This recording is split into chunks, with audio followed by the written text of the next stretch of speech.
particle. It's happening, it's happening, it's happening. Welcome to 2-Bit Encryption, the officially unofficial podcast for Mr. Robot on USA. I'm Jim. I'm a.ron. And today we're talking about Season 4, Episode 10, titled Gone. a.ron, you've seen it at least one more time. What'd you think of it? There's a lot of things I like in this episode. I really like kind of what they were doing with Darlene and Dom and how they structured it to where they made, I think, the right decision for some of the wrong reasons, maybe. And then they ultimately arrived independently at the correct course of action for both of them. And how they subverted, how it looked like they're leaning into and then subverting various fan community expectations all through the end, I thought was pretty good. I like seeing Irving. I like seeing Leon. But I also thought there's a lot of like, are they kidding me with this stuff in this episode? Like this episode to me had the basic feel of like a season 3 or season 4 Friends season finale. Like, oh my God, Ross is on the way to the airport and he's going to go with his Japanese or Chinese girlfriend to mainland Japan or China, and Rachel's going to the airport, but then she gets discouraged because Joey said something about his childhood, and it felt weird like that. And also there's several things like, there's been this plane crash theory that has risen and fallen in the fan community, and it feels like Sam is poking fun at and yet taking seriously that stuff. And to the extent that he's doing that, I don't even know what to think about like Irving's appearance. Because everything in my analytical brain says that this is bullshit and this means they're in danger. But everything that's actually happening on the screen says that they're safe and this is just a put on. Yeah. And that's a really weird spot for me to be as a fan. Like, feeling like I have to have an ironic detachment to this entertainment, but also take it deadly seriously. No, it feels like he's throwing up a bunch of smoke screens and hoping, that we'll both enjoy the smoke screens we're seeing and also not actually discover what he's trying to do until he does it. Right. And also, I think that mostly works. Like Sam Esmail has been able to, for the bulk of the series, and especially this final season, pull off a lot of that, like, hey, this is what you want, but you're not going to quite get it exactly how you thought, and also letting you know that I know what you want, that kind of thing. And he's done it really well. This episode, depending on what goes down, and I want to give it another 2 weeks. Let's give it 2 weeks, the end of the series, to see how I feel about it ultimately. But this episode feels like he's gone too far with that in some ways. So I want to say, I like the bulk of this episode. I think all the things you mentioned about what you liked about it, I agree with. And I'm not upset that we took a step back to breathe and get some kind of closure for Darlene and Dom. I think that was absolutely necessary. And I'm not one of those people to be like, oh, this is a fucking boring episode. Who gives a shit? It's the women. Fast forward. No. Like, I love the descriptions they've been doing with this show where it just says we stand Domlene or I stand Domlene. That kind of stuff, that like little wink at, hey, we know what the audience wants here. We're going to give you some of that. And I feel like they really did deliver on that. The resolution to Dom and Darlene's relationship I thought was great. I have 3 chunks of this episode one that I really dislike, and 2 that I thought I'm going, what the fuck? I need to know more. We've talked about it ad nauseum on this podcast, but the economics of this situation and the power dynamics here don't make any sense. And that seems to be the central thesis of this entire show. And so I'm really worried that they're just glossing over the finer points on all of the economics. You're talking about just dividing up this Robin Hood Deus plan group's fortune amongst X amount of people on the planet. Yeah, and if you've been listening to our podcast for the last few weeks, we've talked about why this does not work with very powerful, connected people taking their money. It doesn't work in the other direction either. Taking the poor people's money and giving it to them? No, I'm saying it's like it doesn't work on intake. Like there's not that many bags of gold for Robin Hood to get his hands on, and it doesn't handicap the people as much as you'd think. And also the money bags he does, if he divides it amongst all adult members of the U.S. population, all adult members of all Western countries, all adult members of the world, it starts becoming like, well, gee whiz, thanks, Robin Hood. I can take this and $5 and go get a Happy Meal, Right. And I will say they play it. They make a smart move here by not telling us exact numbers. Now, I think that's bullshit and cowardice, because it implies that But if they're gonna run this show like they've run this show, they need to do that. Because if you start saying like, "Hey, here's numbers," and they don't line up with anything in reality, it becomes even more egregious. Yeah. But they made the mistake of giving us a number. We saw $140 billion in that one guy's account, and people have kind of reverse engineered the math here and figured out that this is not a huge amount of money, but it's probably a decent chunk of change. Well, depending on who and how you divide it, yeah. So that's point number one. Point number two that I disliked is Irving, and you talked about how it's sort of insane, Darlene and Dom's reaction to Irving in this episode. And then number three, I fucking hate the tonal clash with the Carly Rae Jepsen song. I absolutely despised the tone that song brought to this episode. No, it is so not Mr. Robot. That's the Friends season finale. It took me out of the episode, and all I could do was say, "Oh God, this music." And look, Mr. Robot experiments a lot. I'm not going to fault it too much for that, but for me personally, this scene did not work at all because they were trying to go for this like fake rom-com moment that just took me out of the episode. That they didn't subvert it anyway. Right, and that was the point. Like, they were never going to give you the fake rom-com moment, because that's not Mr. Robot either. But so that goes back to everyone subverting expectations is all well and good. But as we found that, like, earlier this year with Game of Thrones, not necessarily is it welcome or wanted. If you just completely, I have a basic expectation for a show to be good and satisfying. You don't want to subvert that expectation, right? And I felt like, I don't know, I wasn't like a really committed domlene shipper. I thought that was because, there's the relationship began on just terrible, that you needed a couple more seasons for them to kind of square the relationship between them being betrayed, the blatant betrayal and like trust and all that kind of stuff. And you're not going to get that. Yeah. But, it's still, if I was a person that was hoping to see that, and then I see all that stuff kind of lean, the episode just trying to build towards that, and then at the very last, it's like pulled away from me, like Charlie Brown in the football. I guess I'm really bummed out, and it felt like I'm having the salt rubbed in my wounds a little bit. And there's if you continue to do this stuff, like where you tease people about the crazy theories that they're making about their show because they love it, and they're spending way too much time watching it, they're spending way too much time researching it, perhaps spending way too much time podcasting, and then you tell them that those ideas aren't important and kind of if you thought they were seriously, at best, you're training your audience to no longer take the show as seriously and be as passionate about it, because their passion has been not being rewarded, it's being made fun of. And at worst, it comes across as like William Shatner on Saturday Night Live telling the fans to get a life, like actively hostile. And I don't know that that's what S-Mail intended. Maybe he was trying to be more playful. Yeah.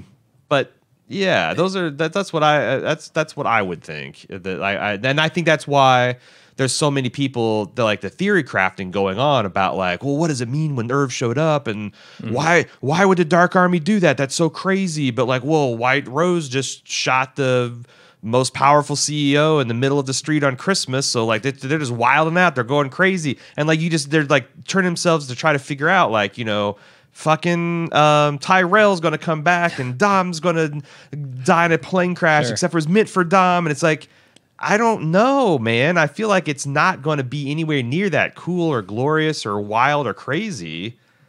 But yeah, I'm still trying to figure this show out. We are 3 episodes. But Irving shows up. What are the odds? He shows up at this Boston International Airport the day after Christmas, and meets Dom. They're astronomical. Yeah. And again, coincidences do happen, but this is the show Sure. where White Rose stares right in the camera and intones, "Coincidences don't happen," you know? And like, that's the thing. I'm like, why I say I'm trying to still figure this show out 3 episodes from the end. It's crazy, right? Is because every time they do something, I look at something like this and I say, well, that's clearly not within Mr. Robot's wheelhouse. They don't give you these happy, saccharine endings. Something they wouldn't do. And yet I look at episodes like last episode and I say, when Elliott, screams into the sky, when Darlene screams into the sky, we did it. We did it. And the music swells and tells me they did it. They did it. Am I being played with? Am I being lied to? I won't know until we've seen every inch of film that he has to show us. Right. Because even in season 1, going back to season 1, the end of season 1 was supposed to be that triumphant, huge moment, right? We beat E-Corp. We took down the people who are ruining the world. But the football was taken away from Elliott, like Charlie exactly, Brown. yeah. It was pulled out from in front of him. And I keep, with every time they unveil a new moment like that, I'm always waiting for the football to be pulled away. Yeah. And then they do it in this domlene moment, right? Yeah. And so I'm assuming that they can't possibly not do that when it comes to the bigger, more important structural things about this show and the message. Yeah. But I'm lost. I'm swimming around here, and Sam Esmail's got the ladder by the side of the pool telling me you can come out in 3 more hours. Yeah, especially since like this show that is always prided itself in its realism and its grounding in fact, like the moment of triumph is something that like my instinct and what I know about the world is saying like, well, no, this isn't. So it's like you're like eventually the tables will stop turning and eventually White Rose or Elliott will be on have the upper hand of this table who has hands now. And I mean, it's been a hell of a ride. It's spinning around, but it's got to stop. But up until it does, like the table is still spinning really, really fast, and I'm not sure. And at the end, it's like, what if I think White Rose is won, but Sam Esmail wants me to understand Elliott's won, and I don't trust the language of the show anymore, or its economic underpinnings. Then that's a problem for me. Now, there's a lot of people that that are doing this and are not doing whipping out their phone and doing calculations on 50 trillion divided by 200 million and stuff like that. Yeah. That might just be like, oh well, it's Robin Hood and that's good, but I don't know. I don't think that's the hardcore fans. And it does seem like it's polarizing. There are... It is. It feels very polar. Like, I feel like after I've done this so many years, I can tell when, like, my view is an outlier and when my view is, like, the majority and when my view is, like, one of the many tossed and turned into turbulent sea. And this feels more like the latter when I'm looking at the Reddits and I'm looking at my feedback because I got, like, an equal amount of people saying... I can't fucking believe that Sam Esmail's flirting with the goddamn rom-com as I got those people saying that this episode is a rom-com have their heads so far up their asses, and I'm like, and that's the brilliant part about it, right? That it's like a subversion. You think it's going to be a rom-com, but I never thought it was going to be a rom-com. Right. Because that's not Mr. Robot. And I feel you, man. It's something where I'm not going to feel settled at all with this show until the very end. Agreed. And it remains to be seen if I'm going to be satisfied by this show. Yeah. Although I think this last 4 years of the show has been, with maybe an exception around the second season or so, pretty amazing. Yeah. Like the journey has been worth it. I'm not going to be disappointed with my time spent on Mr. Robot, but I might be disappointed with the ending. Yeah, and endings are tough. That can happen. Yeah, that can happen, and it's not fatal to sometimes it is. Like I think that look at what happened in Game of Thrones. Is like, man, such a huge enthusiastic community that like what's left of the community seems to be just there to like make jokes about the Double D's and the HBO canceling prequel orders and stuff like that. It's more of a cynical, meaner fandom than it used to be. And I think that's earned. Like Game of Thrones was fucking up for seasons before the end. It was Esmail hasn't fucked this season up. I like this season a lot.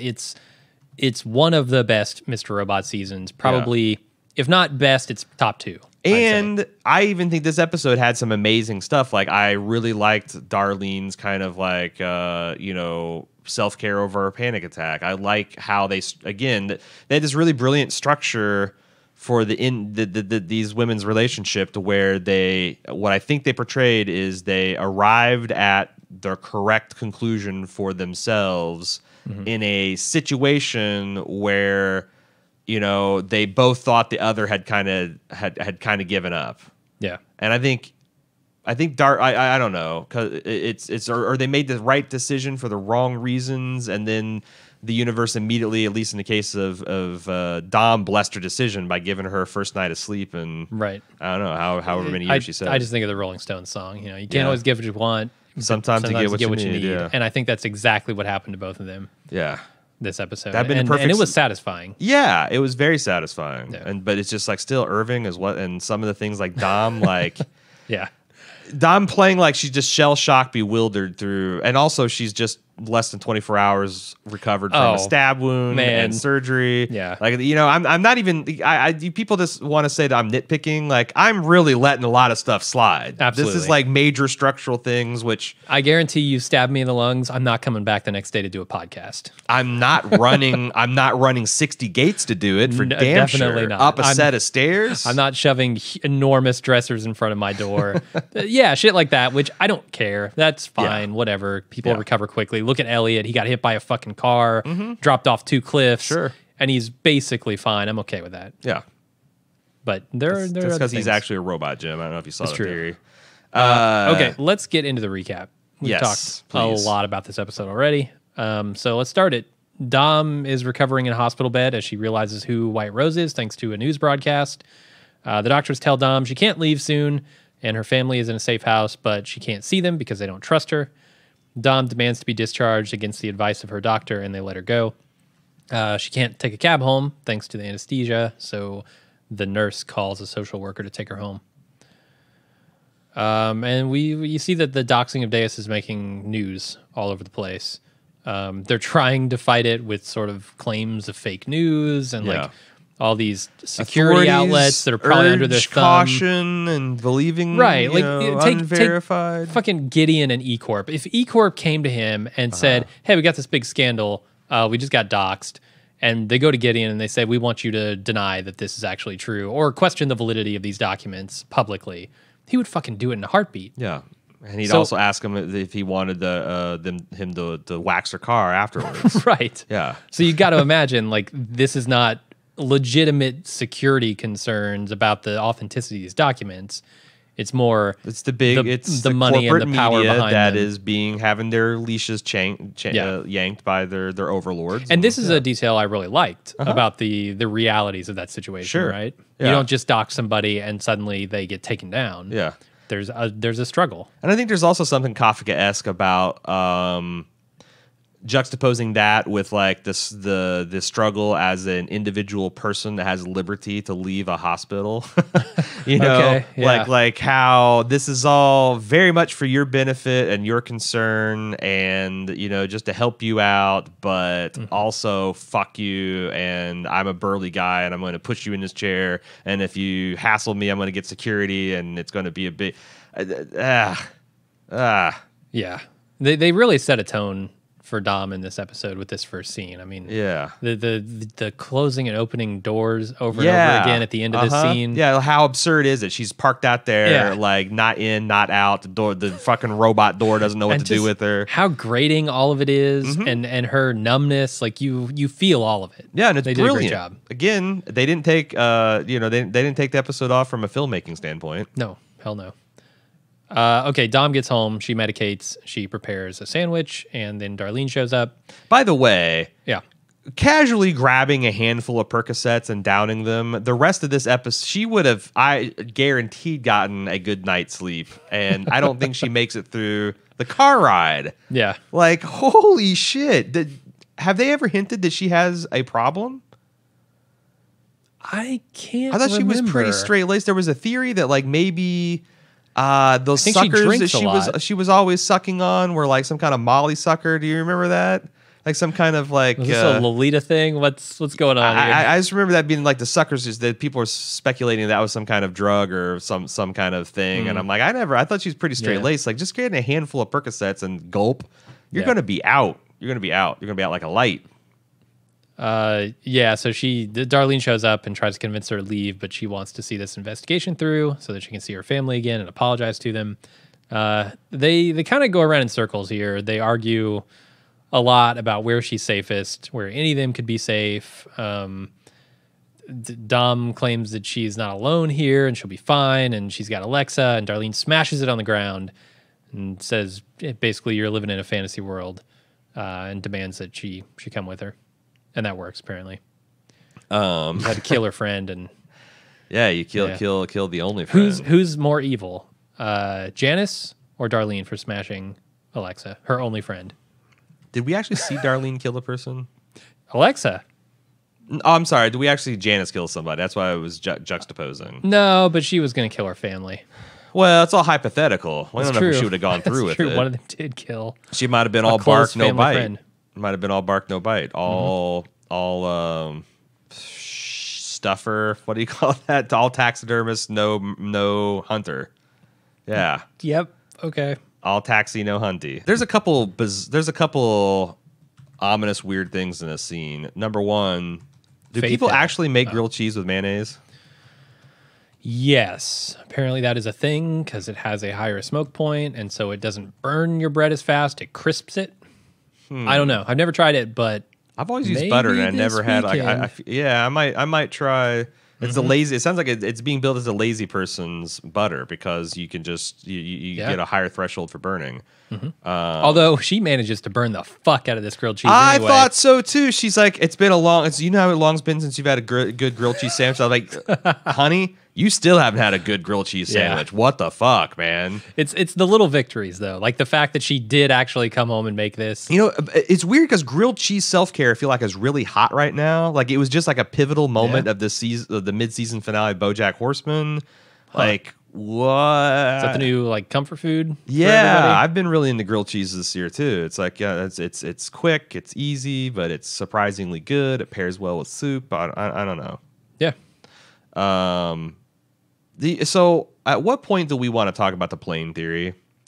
Because this was the first. I think when they show her passport later on the road trip. Okay, because this is the first bit of evidence that people were going crazy about with the plane theory. Alexa playing Faith actually, Hill's present it. So this is the Faith Hill thing? Yeah, okay. Yeah, go for it. So if you're not aware, there has been throughout Mr. Robot's history, starting in season 2, I believe, this persistent theory that someone, and in particular Darlene, was going to die in a plane crash.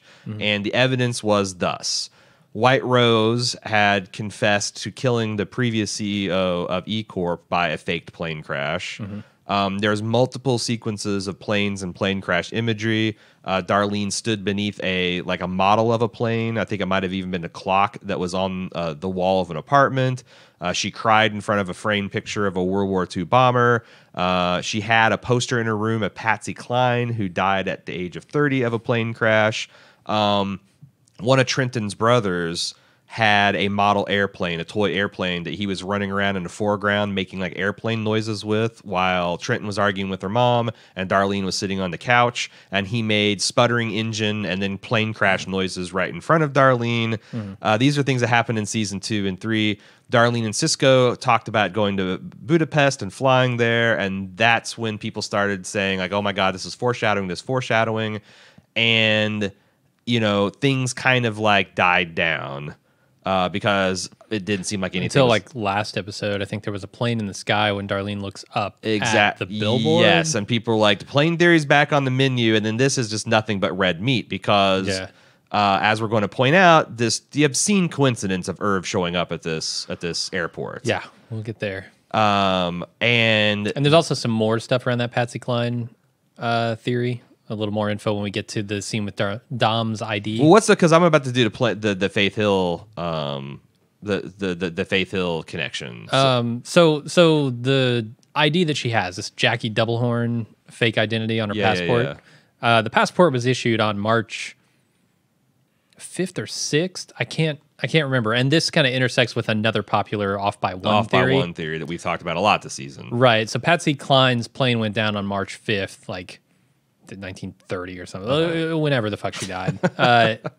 And she was 30 years old at the time. So Darlene, or I'm sorry, Dom's passport, it was issued either March 5th or 6th, which could be either the day or off by one from Patsy Cline's demise. And she's also 30 years old on this ID because it's issued, or her birth date is shown as 1985. So is it the issue date or the birthday? No, the issue date is the March date. Okay. And the 1985 is means her that she'd be birth date. 30. Okay. She would be 30 years old, the Okay. same age that Patsy Cline was when she died in an airplane crash. Okay. So, interestingly, Faith Hill, internationally famous country singer, applied for a job as Reba McEntire's backup singer back in, I think this is 91 or 92 or something.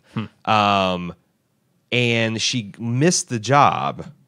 The person who won the job boarded a plane with Reba McEntire's band, took off, the plane hit bad weather, and Reba McEntire's entire band, including this new backup singer, was killed. Holy shit. So Faith Hill, by failing this audition, narrowly missed a plane going down. So she's the Darlene. So there is a theory that like Dom is going to die in this plane crash and Darlene is going to miss it because of some sort of coincidence or happenstance. In this case, it's because she, will she, won't she, her way through a hotel through an airport bathroom in a panic attack and landed on the won't she. Yeah. And that's why I'm saying there's a lot of there. Uh-huh. And I ask you, will your opinion of this improve or decline? Yeah, decline. Improve or disprove? Improve or decline based on whether Dom's plane explodes next episode? No. I don't think so I either. don't really care. Like, you don't? Because I feel like if the plane blows up, I'm going to be like, well, this is consistent to the foreshadowing, but like, why? I thought Dom's arc was saying some other thing. And if it doesn't blow up, I'm going to be like, why all the plane crash bait, man? I question, like, I always constantly question whether the internet is digging too deep.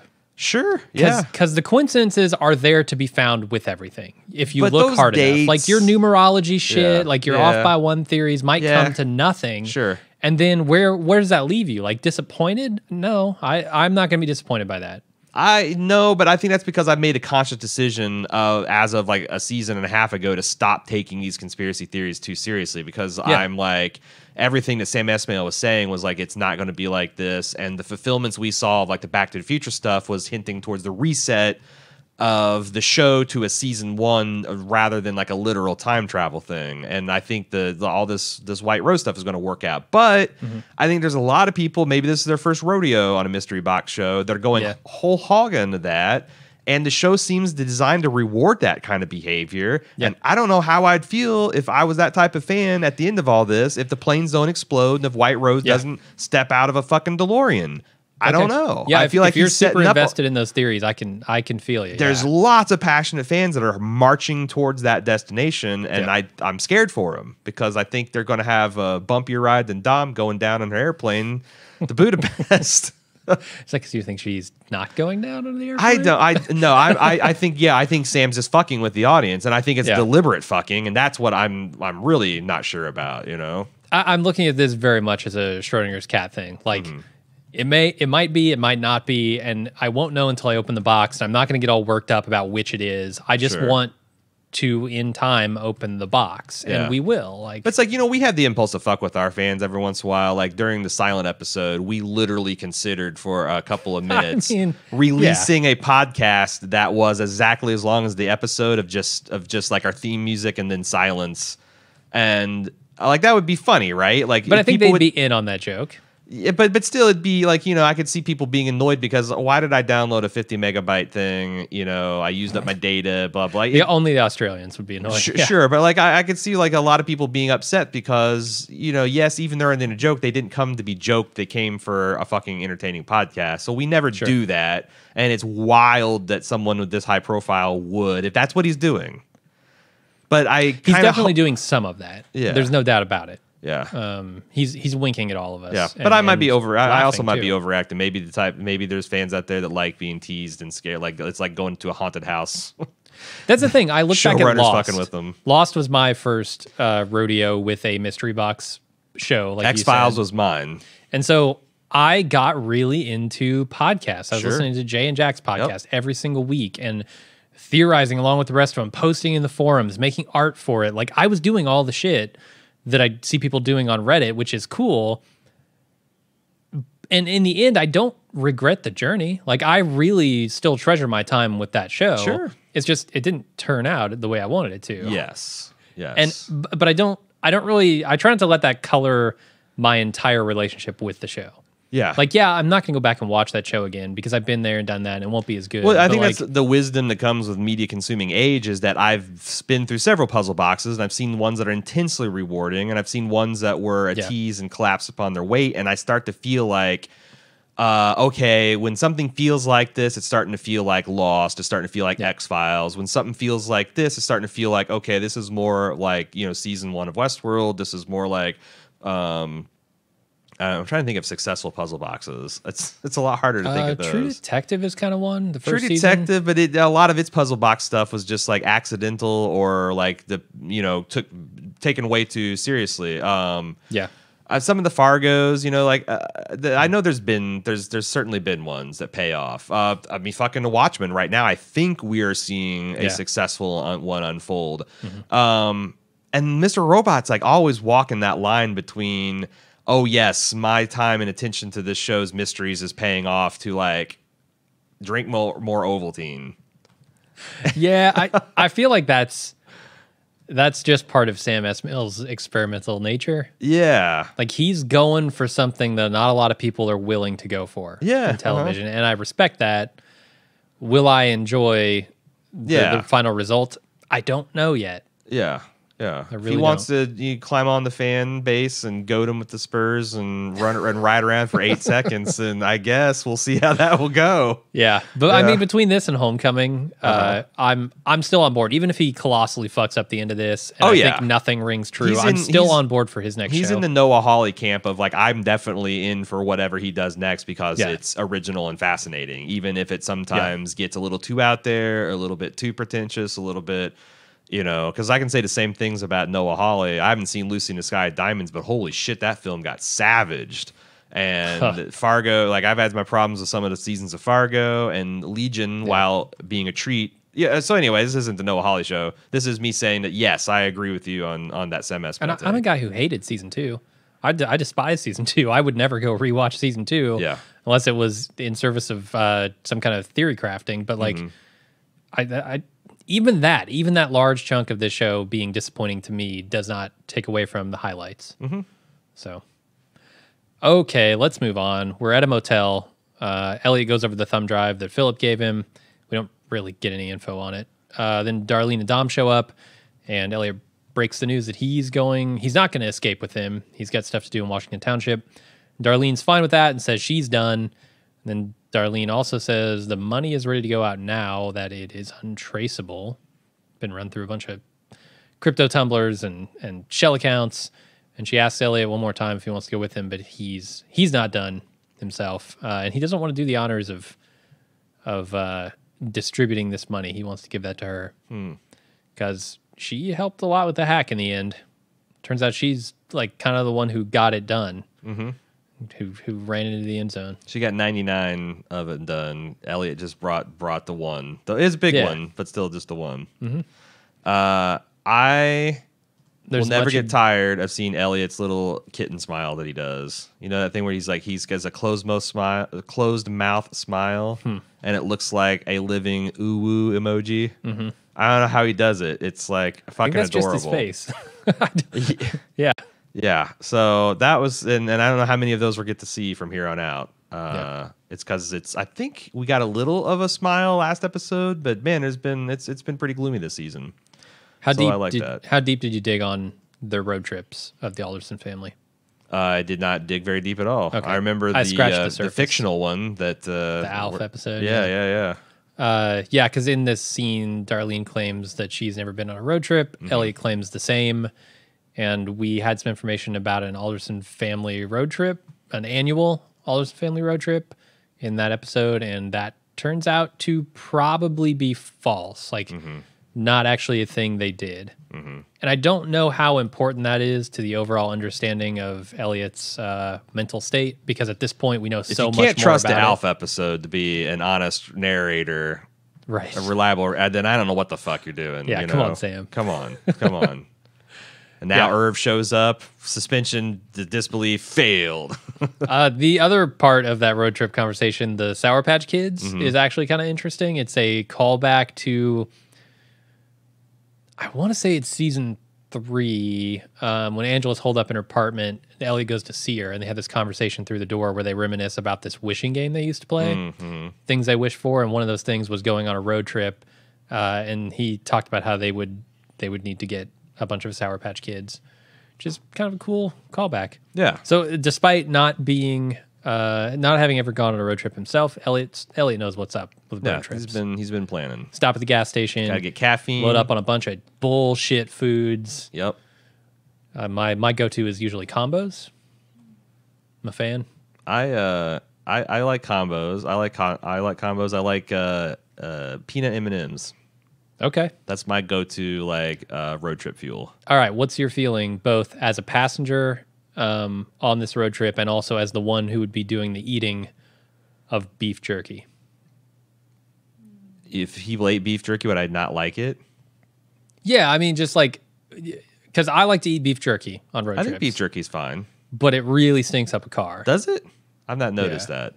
Maybe because I'm a beef jerky eater myself. There you go. Okay. Let's move on. Put something substantial in your stomach. It keeps that tank full. Absolutely. Energy. Did Dom take a shower between these scenes? She's got her hair all up, and she's been in the hospital, and now it's down, and it's looking different. I got the impression that no. Where would she get the chance to take a Okay. She's not able to get a soda, and she ends up back in the motel room where Leon's rolling a joint, and he claims he's here to help Elliott and Darlene, and tells her to watch 3 Days of the Condor to understand his philosophy of life. Yeah, I don't know about that. It's got that contour myself. That contour, yeah. That's the remake. Uh-huh. I did not do a ton of research on 3 Days of the Condor, but it's pretty easy to get what he's going for with the synopsis. Yeah. It's just simply about a CIA agent who is doing a bunch of research and figuring shit out, which, Dom's an FBI agent who likes to do that. Specifically, he looks for weird random patterns and hidden coded information like novels, magazines, newspaper articles, and he uncovers an actual crime from reading a crime novel. Okay. And this is awesome.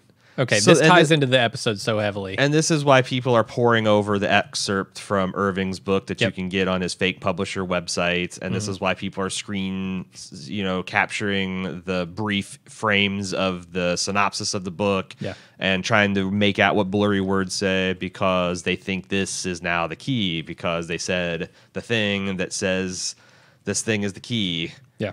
And Sam Esmail is just smoking his J and giggling. Yeah. Right? And pointing at the fans and laughing. Yeah, it's... But how much is he laughing and how much is he just kind of feeding the fans, like giving them actual sustenance versus sort of just having fun with his captives. I don't know. Is this beef jerky or is it Sour Patch Kids? I think the jury's out, as you said yourself. For sure. Where are you on Dom rolling with the punches in this episode?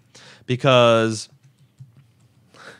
granted, she had a fistful of Percocet. Yeah. But she's always been this kind of ramrod straight legal eagle type person, with the caveat that she also jerks it to perpetrate, perps interviews. But do you think she walks into this room, sees Leon, and is like, yep, that's what I'm doing. I'm going on a road trip with this guy who blew out the brains of X amount of Dark Army guys, who has weird loyalties, who's saying now that he works for the almighty dollar, which means, means he can be bought even at her low 99% of her wealth gone state, White Rose probably has enough to turn his head. No questions at all. No questions. Yep. That's not super easy to buy as an audience member. I think they've done a little bit of foundation building here, because that first scene shows very much how disturbed she is that the FBI does not trust her even though she's brought them everything she possibly could. I mean, is this like Dom just defeatist going through with like, okay, well, I guess literally sitting in my apartment and waiting to die is not the best solution. So fuck it, I'll go with Darlene, but she's just, in complete whatever mode. I think so. I think she still views her life as forfeit at this point. It's not until the very end of the episode where she gets some kind of, I don't know, rejuvenating event. Yeah. Joey Badass is campaigning for a Leon spinoff on Twitter. Did you see that? I saw that. You in for a Leon spinoff? I might give it a try, but I don't think the audience is there. I don't think USA is going to be on board for that. That's true. If they have a similar fall off from like Breaking Bad to Better Call Saul, then there'll be about 75,000 people watching. Yeah. But I don't know. I don't think that's going to work. Maybe it's a different audience. You could get Joe, because Joey Badass is a successful artist in his own right. Maybe you can bring that. There you go. Get that audience on board. Be like the Mr. like Empire seen through the lens of Mr. Robot kind of thing. All right. Still don't think the audience is there in USA, but hey, I'd give it a try. Give it a try, Joey. So Darlene gets back to the room and they begin their road trip. Darlene sleeps and Dom and Leon converse, and they're kind of staying off the main roads. Leon has to piss, and he kind of harangues Dom throughout this scene for not knowing anything about movies or books, apparently. Dom's got a passport under the name Jackie Doublehorn, which we kind of talked about. With a little prodding from Leon, she tries to figure out her new identity, which is a pastry chef with a soft spot for Nutella. Had to rewind a few times, catch Nutella. So there's a mention of Vonnegut in this scene. And I did not get the reference. I was like Dom here. I went and I looked into it a little bit, and this is part of, I think, Breakfast with Champions, or Breakfast for Champions. We have some commentary in the feedback about it. We do? Okay. So steal me a mirror means take a piss. That's what you need to know for now, and we'll get there. Do you want me to? No, never mind. So I'll give it credit to when we get to the feedback, as it seems silly to wait for it. But like as I think was also revealed in last week's feedback, the central conceit of this is Kurt Vonnegut, the author, breaks the fourth wall and has a conversation with the protagonist of the novel. Gotcha. And one of the theories resulting from that is that Sam Esmail, like he did before, saying "hello, friend" to all of us earlier this season, will step behind the camera and actually have Elliott interrogate him about like why all this is happening. And that is so fucking wild that it might work. Maybe. Like, I think it's one of those things like, fuck it, if Vonnegut pulled it off, then a person can. Probably once per genre or medium of literature, Okay, and you need to be a talent on that level and that kind of audacious. So we'll see if that's where they're going down. We'll see. Yeah. But that could also be fucking self-parody if they're not careful with it. So I'm excited. I'm excited for the possibility. And the context within the story of that mirror. What is the word? Stealing mirrors. What is the word for when a word means something else? The synonym. Homophone. Metaphor. Metaphor. Simile. Nah. Yeah. I don't fucking know. You say like or as. Like or ass. What? All right. Let's take two on this. Yeah. What were we trying to say?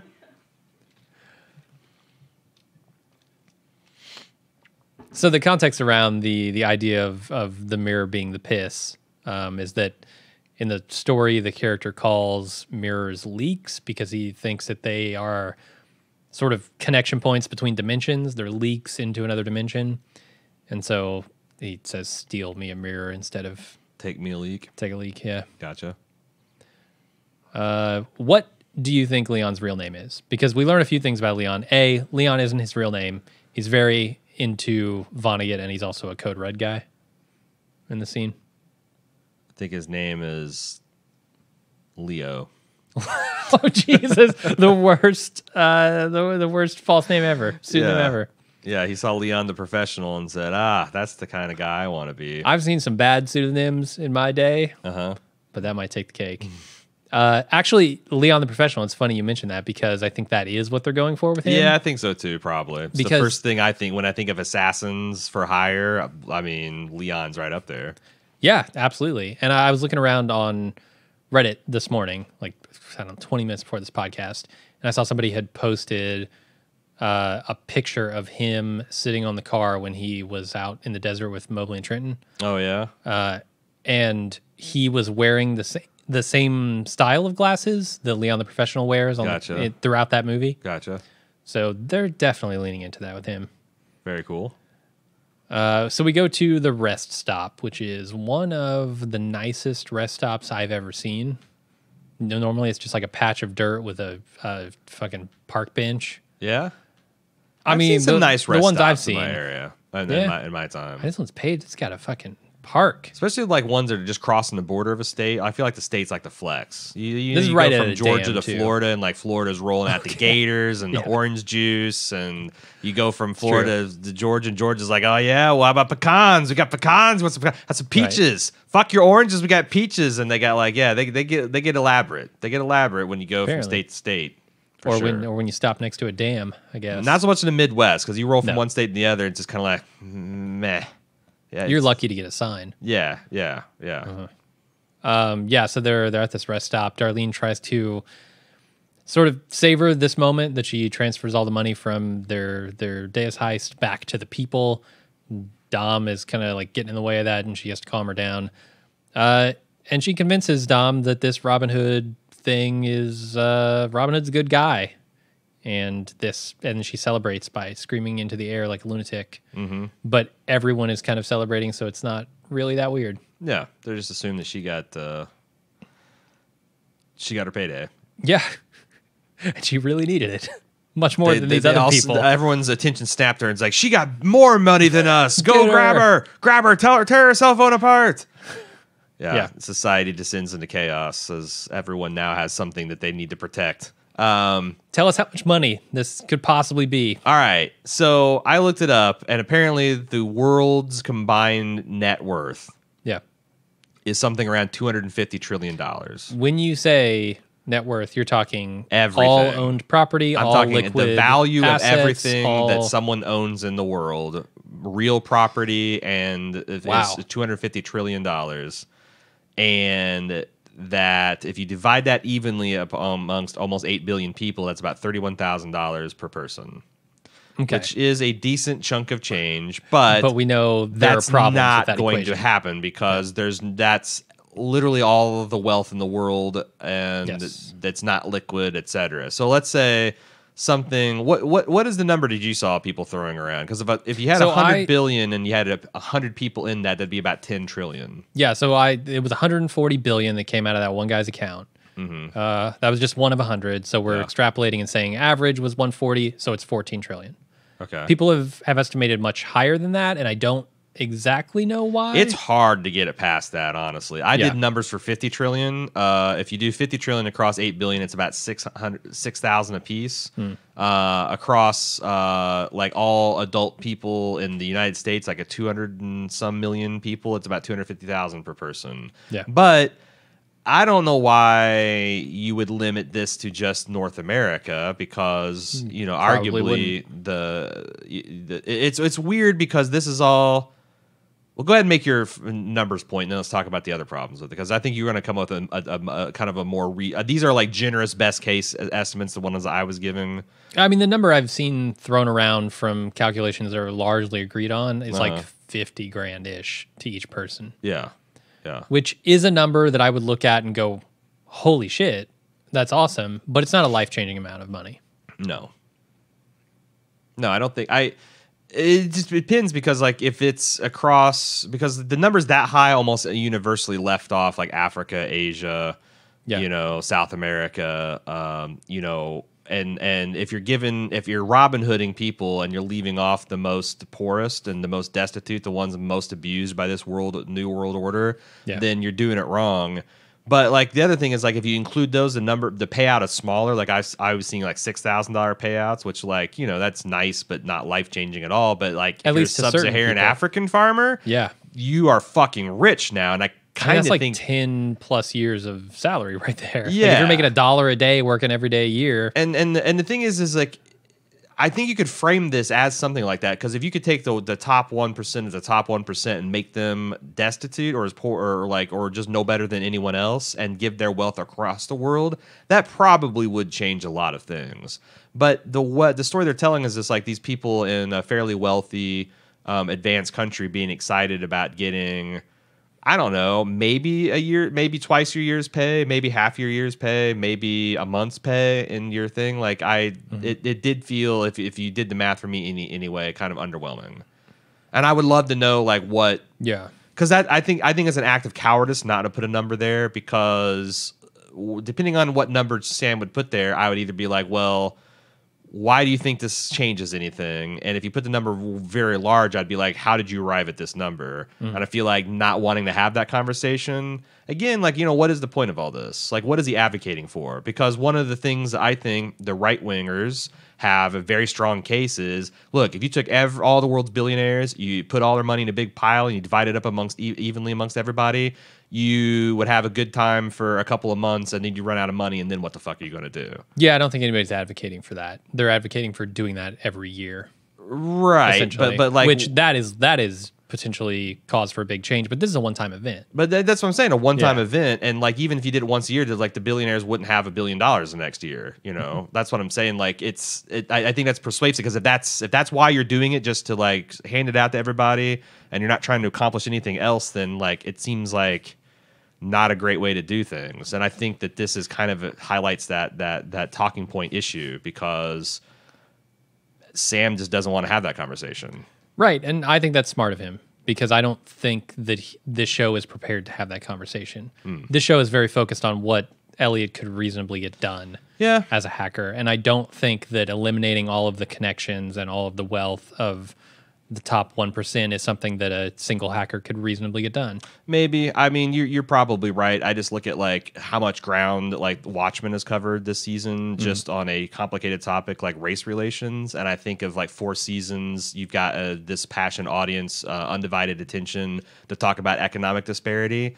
I don't know. Yeah. Maybe a little less fantasy would have been nice to have. I absolutely agree with that. I think if they had laid the groundwork for that in previous seasons of the show, certainly go for it. But that's why I came up with Todd didn't. Dab like 3 seasons ago, so I wouldn't have to continually bitch about this one topic that I'm dissatisfied with. So, and ultimately, it's going to be what it is, and it's either going to ruin your enjoyment of the show or it's not, depending on how you view it. I do know that the people without eCoin wallets are going to feel pretty shitty now. Like, damn, I should have gone over to Evil Corp and got my wallet. Like all those people saying, no, this is wrong. These companies are profiting off of our ignorance and they're taking advantage of us. All those people, fuck them. They don't get the money. Yep. The sheeple that went all in on the fucking Mark of the Beast, they got paid out. The people who are more likely to get fleeced all over again. Yeah. It'll be interesting. It won't be. We won't get that far down the line to see the ramifications of that. So then they arrive at the airport, and Leon tells Darlene that he's got some shit that she could get up to when she gets back if she's interested. She might be, but she's got to think about it. And then Dom sees Irving in a convenience store inside the airport. Whoa. Yeah. Joey Badass comes to you, says LLC or S Corp. What do you say, Jim? I tell him both. Yeah. I tell him incorporate as an LLC, but get taxed as an S Corp. Yes, a.k.a. the bald move method. Lots of advantages for a person with the cash you're talking about, Joey. Yeah, you want the S Corp. You want to be able to take them dividends and roll you want to take them dividends at the capital at the capital. What the fuck is it called? Roll your joints twice as big. Yeah, capital gains tax. That's what you want. You don't want to pay that payroll tax. That's for suckers. It's for suckers. So then Dom sees Irving in this convenience store inside the airport. He signs a copy of his book for her. Dom asks him to please not hurt her, but Irving isn't interested in hurting them because they apparently don't care about her anymore. Her family isn't in danger because the Dark Army and the Deus Group are onto something more important, and he leaves without event. But he says she still's got to pay for that. Still got to pay for it. We think he's talking about the book, but there's a lot of things Dom needs to pay for where the Dark Army's concerned. Yeah, I saw 100 different people sharing that screenshot of the closed caption of him pointing to her and saying she still got to pay for it. Like, that's what I'm saying. Like, I love the scene because I like Irving, but on the other hand, the more I think about it, the more I don't like it because is this Irving a joke? Is he working for the Dark Army again? As someone who self-published a book not too long ago, the turnaround time on this novel. Yeah, it's impressive. Yeah, like not just ready to go and edited and like it's printed. It's got standouts of him. It's this real is, go-getter. The Dark Army must have really that's it's right below importance of the Congo project was the beach towel project. White Rose is just really ramming that thing through. Like you can't disappoint Irv. It's got to be in the stores by Christmas. Damn it, guys. Damn it. Like, focus on the Congo project. That's why Elliott got away with all this shit. You know, she was distracted by the beach towel project. Hell yeah. I don't get it. Because almost no outworking of this plot makes me happy. Like, if this is just what it is, which is a way to tell us that this is not anything to worry about, I don't get it. It seems like it's a very mixed signal. If it's actually a Dark Army plot to do X, I'm really scratching my head. What's the fucking point? Like, why tip your hand? I guess is my question. Why have Irving show up and potentially spook Dom, who remembers the last time very vividly that they encountered each other? It's a really good question because you have to look at sort of the fallout of this conversation, right? Did the Dark Army, if they have a plan, achieve what they plan to achieve in getting Dom on this plane and Darlene off it? I think the exact reverse happened. Right. Because I think what they wanted is either Dom to stay or both of them to stay, sort of local to, when I say local, I mean the U.S. I think that was if this is a Dark Army plan, the intended consequence. Yeah. And also just Dom and Darlene's conversation, which is like, you think this is legit? Oh, yeah, it's totally legit. Okay, I guess it's legit. Like, it doesn't feel like two people who should be deathly afraid. No, The other reason this feels weird is because of who is telling us this. And I think if you want us to believe that the Dark Army is not after Dom and Darlene, you need someone other than the Dark Army to tell us. You almost have to have Elliott himself tell us. I don't think there's anyone else in the show I would actually believe on that level and just sit back and go, okay, they're safe. Yeah. So that really does not work for me. Which is why I'm kind of expecting the twist here. Especially so much ex-Dark Army showing up at this point. Yeah, Leon, ex-Dark Army. Like, do we need White Rose's new assistant to come in and be like, oh yeah, no, for crazy coincidence, I'm flying out of Boston back to China because we canceled all this Dark Army shit. It's gone. Yeah, White Rose really fucked it up, stacked it up. No one cared. Like. It just doesn't feel right. And if I were Dom, my alarm bells would be going off. All my instincts as a puzzle box watcher is like... as an FBI agent. But it's just almost like a David Lynch move to pull something this crazy, coincidental, out of nowhere kind of thing. And maybe he's channeling some of that energy. A little Twin Peaks The Return. Yeah, I don't know. I mean, I'm honestly hoping for a twist at this point because it would make more sense to me as a viewer. Anything else? Want to talk about this?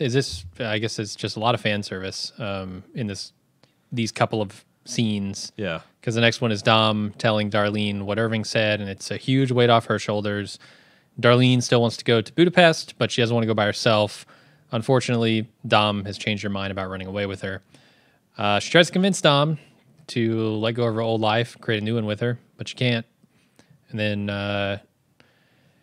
Dom does the same pitch in reverse to Darlene. Yeah. They're both arguing. You grow up and take this job in Cyber Command and track down Edward Snowden for us. Yeah, they're both kind of saying, follow my path. Because my path is the right one. And I think they both come to terms with neither of their paths being the right one. Yeah. But Darlene sits at the gate deciding whether to get on this plane, and Dom's deciding whether or not to leave this terminal. They end up deciding not to do either, and they miss each other at the gate as Darlene freaks out in the bathroom, has a panic attack, and Dom boards the plane. And this flight takes off, and Dom sleeps her way toward Budapest, while Darlene stays in the States, determined to take care of herself. And perhaps okay with being alone for the first time. And Irving's book puts Dom right to sleep on in Dreamland. Sure does. Chapter 1. Chapter 1. Just a real snoozer. Yeah.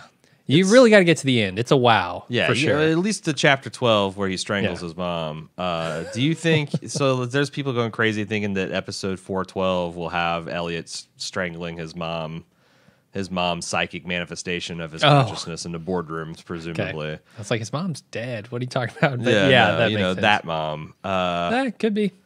Yeah, and there's people freeze frame the back of the cover, and it's about like a plot twist and a person in a position of strength versus a person in a position of weaknesses and turning the tables, and it seems like it's broadly metaphoric for this season and Mr. Robot as a whole. I don't know that I saw anything to like hang your hat on, but here. So I guess when you said I hope there is some kind of twist, and I guess the twist would be that Dom and Darlene are both under attack. Or back under threat again. I just feel like this story ending only works if that is not the case. Like Darlene, does it work? The happy ending. Yeah, like Dom discovers that she can finally get a night's sleep because she can relax finally. Then she gets blown up.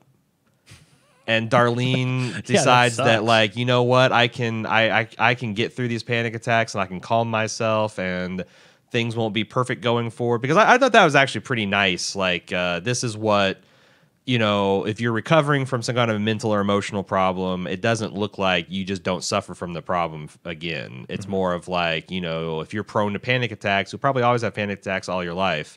It's just you'll get better at identifying what triggers them. You'll get better at calming yourself. You'll get better at trusting that these won't spiral out of control and destroy your life, but you still have to deal with them. You still have to manage them.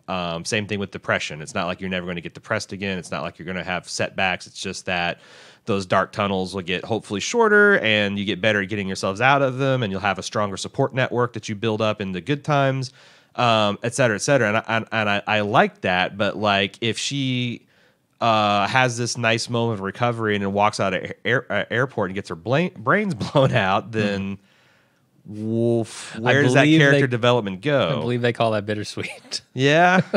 Yeah. I mean, I don't know that you want to kill both of them, which is why maybe Dom dying makes a little more sense with this airplane theory and everything. But I don't know. We'll see.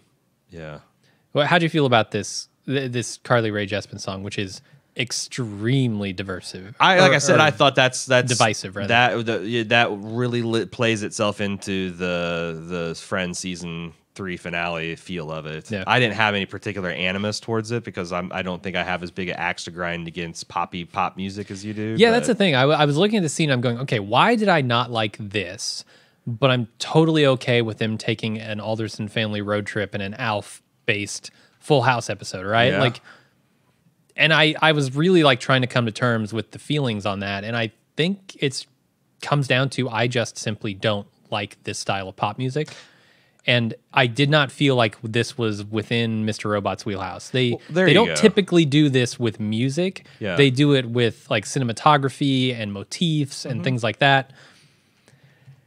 Now I want to give them the benefit of the doubt and say, well, if they're going for a rom-com thing, how better to go for it than a cheesy, shitty pop song? Right.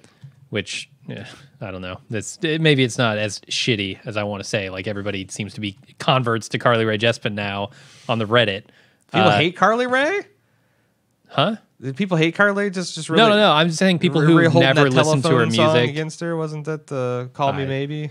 Sure. That sounds like a thing. I don't know. Uh-huh. But yeah, I came down on maybe I just think it's a pop thing. But then I look at Faith Hill and I'm like, okay, I don't like that song either. Mm-hmm. But in the moment, I was totally fine with that song. Right. I think because it's a character choice and not a stylistic thing. Right. And Dom's not cool. Like, Dom's not cool. This show is cool, and you don't think Carly Rae Jepsen's cool, so it's harmed the show's image. And I also think that the reason like you're fine with some kind of out-of-character things happening in the Alf episode is because that's the show being ironic. That's the show being playful and ironic and working on different levels. And, when you're getting this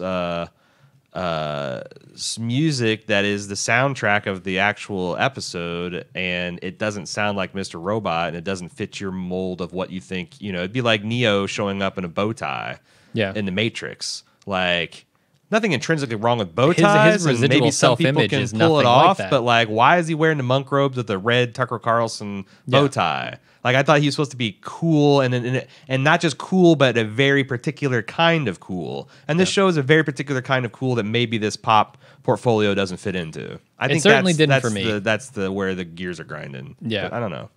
But maybe I'm just a little more closed-minded than your average Mr. Robot viewer. Who knows? I ask you, just one other thing that I forgot to talk about at the time that because some people have noticed the looseness of this episode, and there's a couple other things pointed out in the feedback, but have taken it to where they actually did you see the theory saying that this is another Dom dream? Because Dom has had these dreams that have faked us out on a couple of occasions. This whole episode is a Dom dream. What was it, Big Hard Henry or something like that? Yeah. Big Dick Dave. Yeah. Diamond Dick Dave. That was, yep. And there's another one from the season before where she had like this dream fantasy. Because Dom's family was kidnapped by an Irish mercenary. Mm-hmm. And now her family is in FBI safe house custody. The Irish mercenary did say he was taking the family to the safe house. So... to the FBI safe house? Like, this seems like something she had worked out both with the Irish guy and also... But how did that... But I want to know the mechanics FBI? of how the FBI came to... Like, either these Irish mercenaries pulled up in their ski masks... And like, we've got a delivery for the FBI, and the FBI is like, we're expecting you, come on through. Or there was this handoff situation at... But it's almost impossible because she doesn't know what safe house they're at. So like... Yeah, I don't know. Okay, so the Irish guy takes him to the safe house. Uh-huh. The FBI gets word from Dom that they need to go check their safe houses because she doesn't know which safe house they're at. And then, or maybe like, hey, go check this particular safe house and then move them to another safe house that Dom doesn't know about. Yeah. Yeah, okay. There are some weird disconnected details here. I just thought it would be... I wish, and I as you know, I loved this when it first, because I thought that was a great twist. It was kind of in plain sight, and it made Dom very clever. But now it's like, boy, I wish I saw that final, like the final. It's like seeing. I feel like I saw Ocean's 11 without the final, like, oh, this is how we did it. Okay, yeah, the recap. Yeah, it's like they just cut from George Clooney being locked up in the back room to them smoking cigars outside in the fountain, and like, what? Yeah. Wait, what? Maybe Brad Pitt was a SWAT team guy, and I don't know. Maybe the goofy Asian dude was in that buffet table. I don't know. I don't know. The pinch probably did something. Yeah. Maybe. Yeah. Right. Yeah. The flapjack had a role to play, but I just don't know. I want to know where the flapjack went, man. Yeah. Is that too much to ask? No, I don't think so. Maybe in the Blu-rays. And that's it for the episode. Well, it's not it for our podcast because we have feedback. Robot@baldmove.com is how you send that submission in. Let's get right to it. Mansquito sounds horrific to be. It's like Jeff Goldblum, only even a bigger asshole insect character. It's true. Your life must be a daily struggle, Mansquito. Try not to get swatted out there. Angela's apartment, where had some questions about Angela's apartment where Elliott and Darlene has been staying. If you'll recall, on the walls and fridge, there are pictures of people. Pictures include one or more people. However, their faces are covered in either red or yellow tape or Post-it notes. Okay. I about pooped myself on a rewatch and witnessed the same phenomenon at the house of White Rose was held up in. I think it was season 2, episode 10, when Angela was brought to the house with framed pictures on the wall, again with the red and yellow paper/tape blocking the faces. My guess is that these are dead people. White Rose has killed the home's occupants and their faces were covered for some reason. Angela's apartment pictures are likely to 5/9 victims. Seems to be a theory rolling around that these people are somehow both alive and dead until they are observed. Some sort of Schrodinger's cat type of phenomenon. But why red and yellow? Ketchup and mustard? Your guess is as good as mine. Not sure if you talked about all this, but then I thought I should bring it up again in case, since we're in in-game and these things will likely come up very soon. Maybe Eve. So I know this was talked about a lot in the preseason because in some of the trailers we got to see, I think some kind of science facility that had a whole bunch of like famous physicists and stuff like hanging on the wall, and their eyes and faces were taped over too, and people were trying to figure out what it all meant. And I confess, I haven't seen many of those type of theories floating around to what they might mean. I can't even guess. I honestly can't even guess. I mean, so there are a couple of colors of tape. I'm not pulling anything. So I just want to throw that out there in case the hive mind can put something together. But like I haven't seen anything really great that explains that. And it's one of those things. It's like that might turn out to be the spiral patterns on the kids' bedroom walls in True Detective. Like it's just kind of creepy, menacing, mysterious. Well, not like a set dressing mistake, but more like just kind of creepy, menacing, weird for weirdness sake. It's not like has a literal point. Like why does the Dark Army wear devil masks? They could wear any type of mask, but why do they wear Asian devil masks? Like what? I mean, maybe there is a satisfying mythological reason or some kind of lore in the deep, Sun King monkey god stuff, but I don't know what it is, and I don't think it is going to. If I get out of Mr. Robot not knowing why they wear those particular devil masks, it's not going to break my heart. Sure. Scott from Chicago, he wants to talk about all the things that don't add up in this episode. And this is an edited list because I took out the things I knew we were going to talk about, and also just this was an exhaustive list. So here's what Scott has problems with. From the movie quotes from with Leon, and Leon not being his real name, the Vonnegut mirrors references. We heard Leon's reference and are shown mirrors multiple times this episode. And last but not least, Leon's man, nobody fucking reads anymore. I took this as not only reading books, but Dom reading between the lines. Even the curbside drop-off, Leon's comment of, until the next episode, then clearly went over their heads. He is hopefully in the show until the end. Do you think that Leon's comment of until the next episode is got a double meaning of like, I'll see you in the next episode and likely kill you? Or do you think... Oh, I don't know about likely kill you, but maybe. But yeah, I think it probably has a meaning. You think it's going to... I mean, if he shows up in the next episode, then there you go. Yeah. Leon fulfilled. I wouldn't be surprised. We haven't really seen him do anything. Like, there's been no payoff to him working with Elliott. And I don't know why, but I would buy Leon having his weird kind of fourth wall breaking character. Like, I think you can get away with a completely crazy guy like that if there's only one of them in the show. But, yeah, I mean, we were asking why the hell they brought back Vera. And Vera turned out to be a critical component of this season. Lynchpin. Why the hell bring back Leon if he's just going to drop them off at the airport, right? Yeah. Is Leon still Dark Army? Has he been recontracted? What are the odds that one former Dark Army drives him in secret through the backwoods of Connecticut to get to Boston, only to find another former important Dark Army operative hawking his book there at the gift shop? Made me think of Leon's quote about not just focusing on the why, but the when, the where, and the how much. Yeah, I know. This is the schizophrenic nature of this episode. It wants to be taken seriously, but as this is kind of the other side of the person kind of taking it seriously, where we're like, this is just kind of a joke. Yeah, like these kind of questions seem like they demand answers, right? When Irving's trying to sell her the book, he says it's perfect for long flights. How the hell does he know? Does he know that she's on a long flight? Most tellingly, Irving blurts out a spoiler alert that in Chapter 12 of the book, he strangles his mother to death. Could this be Esmail throwing us an Easter egg hinting to Chapter 12, a.k.a. Season 4, EO12, that Dom's mom is a goner? Oh, I didn't even catch that one. Dom's mom? Dom's mom. We got a real-life mom still at stake here, Jim. Damn. They built her up into a character this season. Why? Why? Why would Esmail do something like that? Put her in danger, I imagine.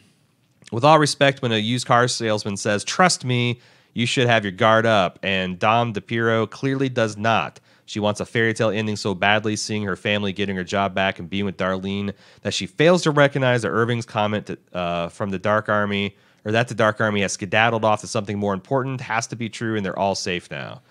I mean, it's definitely true, but is it the whole story?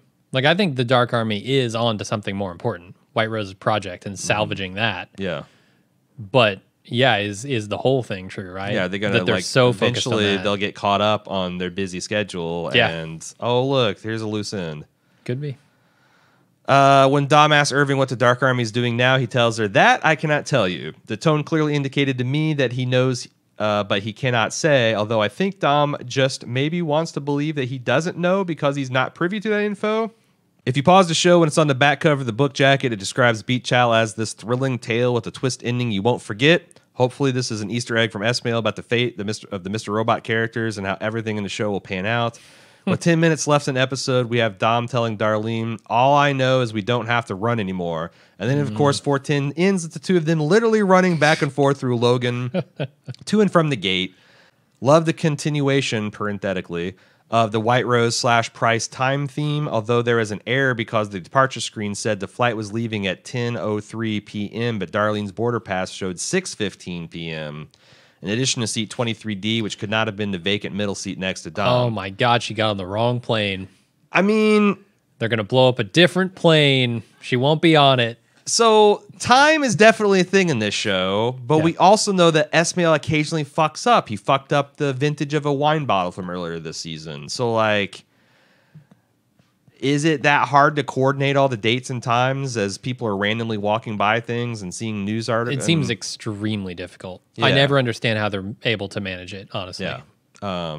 You make it one person's job to do that, I guess, and then her plane is going to go faster than the speed of light, or near approaching the speed of light around the planet many, many millions of times, and then she'll arrive at 10 p.m. But I mean, my point is, how do you tell a guy like Scott to relax on this stuff? Because the show has taught him to keep his eyes wide open and take his Adderall and obsessively notice all these details on all these things being off. And I'm a lot like Scott. Yeah. Like, I'm inclined to do that too. Right. It's just, man, I don't know where I sit with this thing, and it wants me to not feel. I'll take handfuls of Percocets and it'll all be fine. Yeah. Speaking of that, after a whirlwind day of anesthesia, Percocet, and the drinks at the airport bar, Dom finally nods off in her seat on page 1 of Irving's book, no less, and begins that good night of sleep and rest everyone has been saying she needs. Wonder if we'll get another Dom nightmare scene to open episode 411. It's ironic that calling 411 is directory assistance, and Dom needs that more than anything in her life right now. Okay, next episode opens up. Dom wakes up on the plane. She looks around her. She can tell something's not right. And she discovers, oh shit, there's a bomber on this plane. Oh my God. And there's a shootout. The Irish bastard. Yeah, there's a shootout. She's trying to take him down. She can't. The plane blows up, and then she wakes up in her airplane seat. What if she wakes? How annoying will that be? Or I was just thinking, like, what's the most absurd thing that I could actually see? She wakes up and her stewardess is White Rose. Okay. And then the person sitting beside her is White Rose. And then across his way, it's White Rose. Her mom comes up, it's White Rose. It's like, it's White Rose all the way down. But there's a single Irving. There's a single, directly he's the behind captain. her. Yeah. But then he looks back and it's White Rose. Yeah. Seb wrote in and said, I'm amazed Amazon let them break an Alexa and call it something you order toilet paper with. Amazon let them? Because I can fucking get on a camera and break an Alexa and say, this wipes my ass for me. Yeah. And I don't think Amazon is going to have fuck all to say about it. It does seem that like production usually try to approve that, but it's more of in the sense of like, can we get some sponsorship money? Like it's almost like a product placement thing. So Amazon can't keep you from breaking an Alexa as art, man. They certainly cannot. Yeah. It's weird to watch through Amazon streaming service, Mr. Robot, as they're trashing an Amazon product, but what are you going to do? I know you two weren't big fans of season 2, but I've definitely missed Leon's esoteric ramblings, so I'm glad we got some more before the end, along with Irving's cameo. I love the detail that Dom tried not to buy the book after that, but the cashier made her because he'd signed it. Because he defaced it, which is hilarious. Yeah, it's actually worth less now. Right. I like Leon's ramblings. Yeah, Leon is not the problem with season 2. I'll tell you that much. Damn right. I was so fucking there for that Christmas movie romance of Dom rushing back to go with Darlene, but I knew based on the episode description that they were going to fuck with us. I'm glad they still had time for a bit of a breather episode, and I hope Dom is able to be happy. I feel like we almost forgot to talk about this. So Darlene thinks she needs to be with someone to be happy, and she can't take care of herself. And Dom thinks that she has to have all these responsibilities that are crushing her. And this control over her life. Yeah. And they both leave and get to a place where Dom realizes that there's more important things than her responsibilities, and she needs to run away from them, and goes back to be with Darlene. Darlene has a panic attack in the bathroom and realizes that I can actually take care of myself and I don't need someone. Mm-hmm. And that realization means I don't have to run. So Darlene has got the happier ending because Dom went back to find Darlene, but the way the show unfolded, her falling asleep for the first time means that she had backed her way into a healthy life decision. Yep. I agree. Dom's ending is not quite as happy. Yeah. Because she's not getting the things she wants or need. Well, she does get the things she needs, but definitely not what she wants. Yeah. Darlene kind of seems to come to terms, sort of line up what she wants and what she needs. I think that it's good because I was thinking the whole time when you're seeing Dom's obvious discomfort in working with these criminals and like discomfort with what Darlene's doing with the Robin Hood shit and her trying to push her into Cyber Command. It's like, man, if they did get together as cute as they are and as much chemistry as I think they have, one or probably both of them are going to be fucking miserable because they're going to be constantly pulling the other in a direction to be less of a stick, have a stick up their ass or more hey, can you have a stick at all up the ass? Can it be like a half inch up there? Because you got no sticks in the ass and you're way too loosey-goosey. So I kind of thought, I thought that was the best part of the episode. Like just a purely Dom, Darlene, will they, won't they? And the final won't they felt pretty good. But I'm not a big shipper, so... Jennifer wants to know, does Darlene know about Elliott's abuse, or did he shield it from her? Do you think his mom knew? You mean at the hands of Edward, his father? I think that's a little bit unclear. Okay, I'll go with that, but I have suspicion. Do you? Well, what's your suspicion? I think that Darlene doesn't know because if she did, I think she would have said something before. Like, I think that it seemed pretty clear that Elliott's thing was to shield his sister by pushing her in the closet and then attacking his dad to, keep her away from him. And maybe that's something Elliott got. That's why he got the bat out, is because, maybe Darlene was getting old enough to start getting some of that attention too, and he wasn't going to have it. I think so that's my opinion, that Elliott successfully shielded her from the abuse. The mom, I got a pretty clear opinion on that too. I'm feeling a lot more down on the mom. After finding out what Edward was doing. But I feel like that angry conversation they had at the hospital takes on, like, I think Elliott's mom was a piece of shit too, clearly. She's putting her cigarettes out on Elliott and Darlene, and Darlene agrees that she's also a bad parent. But I think you can be a bad physical you can be a bad parent that physically abuses your kid and also be kind of horrified / disgusted that your mate has molested them too. And I feel like that's kind of, her mom knew about it, wasn't happy about it, and probably took. I don't know. Like, it depends on what you think about how Mr. Alderson died. Okay. Or if he's actually, did he die of cancer from the township thing, or did he die because he got beat in the head by a baseball bat? Or I'm more on board with that theory now. The second one. Or maybe even committed suicide, and so here's the other thing about Elliott's mom, though. She's abusive. In other ways, if she did know about the abuse that Edward was perpetrating on Elliott, she should have done something about it. Oh, see, I guess that's to me the more. I mean, that's equally egregious. I thought that was. I guess I had thought, and I don't know why I think this, but I thought that this incident with Elliott jumping out the window brought that stuff to a head, and it didn't happen anymore, and that, like, Edward died very shortly after that, maybe even in that same incident. I don't know. Right. I mean, that's kind of so, like, I think that an assumption I'm making. I guess I also assumed that that's when the mom found out. So if she found out years before and just let it happen, then obviously that's like fucking way beyond the pale. Right. Okay. Yeah. Maybe she just found out. But I don't know, because If this, I will say this: if this episode, if this ends amazingly, I'm almost certainly going to go back and watch at least the first season because I think there's going to be a lot of. I remember season 3 very well, and season 2, I don't know. We'll see. But season 1, I'd like to see because I think there's probably a lot of little things that if you watch it with fresh eyes, it's like, oh, the timeline will make sense. Yep. But we'll see. James S. Who would you rather sit next to on a 7-hour flight from Boston to Budapest? Darlene, manic from Robin Hooding the Deus group, or Dom, sad from leaving her family and likely to fall asleep on you? I mean... Man, I really don't like talking to people on planes. So it's honestly, in the heart of my heart, probably Dom, because she'll just sleep through the whole thing. Yeah. But Darlene, I think, would be a hell of a lot of fun to just talk to.